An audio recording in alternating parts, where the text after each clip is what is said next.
A serene riverside setting appears, with a small wooden boat tied to the shore.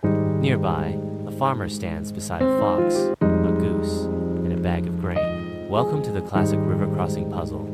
Today, our farmer faces a challenge. He needs to transport his fox, goose, and bag of grain across this river. However, his boat can only carry himself and one other item at a time. Visuals show the farmer pondering, with thought bubbles illustrating the potential problems. There are specific rules he must follow. If left alone together, the fox will eat the goose. Similarly, the goose will eat the grain if unattended. How can the farmer ensure all three items reach the other side safely? Well, let's walk through the solution step by step. Step 1. Transport the goose. The farmer places the goose into the boat, rows across the river, and leaves the goose on the opposite bank. First, the farmer takes the goose across the river, leaving the fox and grain behind.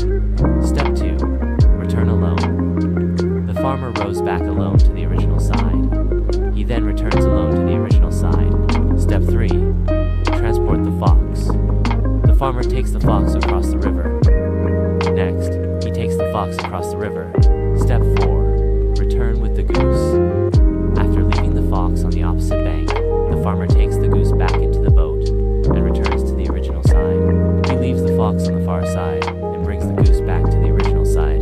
Step 5. Transport the grain. The farmer leaves the goose, takes the grain across, and leaves it with the fox. Now, he transports the grain across the river and leaves it with the fox. Step 6. Final trip for the goose.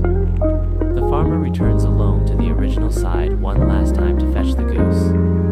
Finally, he returns to retrieve the goose. All three items, the fox, the goose, and the grain, are now safely on the opposite bank with the farmer.